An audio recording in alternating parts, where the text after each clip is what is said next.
तू मेरे काम पर मत जा वरना अच्छा नहीं होगा। मेरा काम मेरे लिए सब कुछ है। अरे अब बस भी करो, फिर वही तू मैं करने लगे तुम दोनों। पुलिस का नाम सुनकर भीमा और विमला डर गए और चुपचाप अपने घर के अंदर चले गए। उनके जाते ही बाकी पड़ोसी भी चले गए। दोनों अक्सर इसी तरह आपस में लड़ते रहते थे और आस पड़ोस के लोग भी उनसे काफी परेशान रहे। एक दिन भीमा अपनी दुकान पर काम कर रहा था कि तभी उसे कुछ सामान की जरूरत पड़ी। ओहो, अब इस सामान के बिना मैं अच्छे से कांच को तराश नहीं पाऊंगा। लगता है मुझे बाजार जाकर इसे तुरंत लेकर आना पड़ेगा। भीमा तुरंत बाजार चला जाता है और वहाँ पर विमला दिखाई देती है। अरे ये कल मोही आज फिर बाजार की सैर करने आ गई। इसके पास कोई काम धंधा तो है नहीं, बस जब देखो तब बाजार में घूमती रहती है। भीमा विमला की तरफ बढ़ ही रहा था कि तभी विमला के पास सोने चांदी की दुकान का मालिक गुज्जू सेठ आ जाता है और विमला उससे हंस हंस के बातें करने लगती है।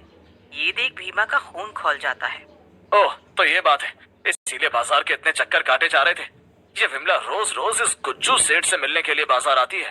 भीमा विमला और गुज्जू सेठ के थोड़ा नजदीक जाता है और छुपकर उनकी बातें सुनने लगता है। अरे शादी तो मैं तुमसे आज ही कर लूं, लेकिन क्या करूं? मेरा वो मनहूस पति है ना, मुझे तलाक ही नहीं देता। उसके पास ये जो दुकान है ये मेरे बाबा ने उसे दहेज में दी थी और अगर उसने मुझे छोड़ा तो उसे ये दुकान भी वापस करनी पड़ेगी। इसीलिए वो कुछ नहीं कर रहा है, जबकि मैंने तो उसकी नाक में दम कर ही रखा है।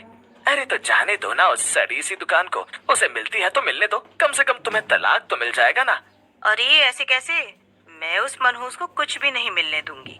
इसके बाद गुज्जू अपनी दुकान में चला जाता है और विमला वापस घर के लिए निकल जाती है। ओह क्या बात है, यहाँ तो शादी के चर्चे चल रहे हैं। ठीक है, अब तुम लोग देखो कि मैं क्या करता हूँ। तुम दोनों का बिना शादी के ऐसा बैंड बजाऊंगा ना कि तुम मुझे याद रखोगे। भीमा गुस्से में वापस अपनी दुकान पर चला जाता है और एक बड़ा सा कांच का शीशा बनाने में लग जाता है। वो शीशे के बड़े बड़े टुकड़ों को एक साथ जोड़ देता है और एक बक्से जैसे ढांचे को तैयार कर देता है। भीमा काम खत्म करके रात को अपने घर गया और विमला खाना बना रही थी। मौका पाकर भीमा ने विमला के खाने में नींद की गोलियां मिला दी। अब रात काफी हो गई थी और विमला पे नींद की गोलियों का असर हो गया था। तब भीमा उसे चुपचाप दुकान पर ले आया और उसने विमला को कांच के शीशे में कैद कर। हाँ, मैंने कल सब सुन लिया था। अब ये कांच का शीशा ही तेरा नया घर है और यहाँ से तो सीधा ऊपर जाएगी। वो बूढ़ा गुज्जू सेठ भी 15-20 साल में ऊपर ही आ जाएगा, तब तो उसके साथ शादी कर लेना।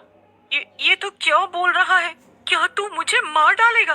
हाँ बिल्कुल ठीक समझी तू। अब घर भी मेरा, दुकान भी मेरी और साथ ही साथ मेरी जिंदगी में सुकून और शांति भी होगा। चल अब मैं चलता हूँ। इतना कहकर भीमा दुकान बंद करके वहाँ से चला गया और विमला मदद के लिए चिल्लाती रही। रात काफी हो गई थी, इसलिए आसपास कोई भी नहीं था जो विमला की आवाज सुनकर उसकी मदद करने आता।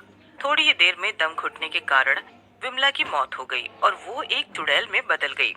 लेकिन विमला अब भी कांच के शीशे में ही कैद थी।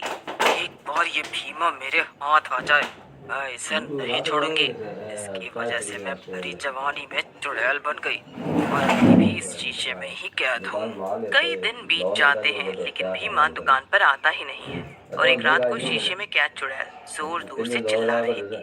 पास की दुकान वाला भोलू अपनी दुकान बंद करके घर जा रहा था। तभी उसने चुड़ैल की आवाज सुनी। अरे ये कैसी आवाज है?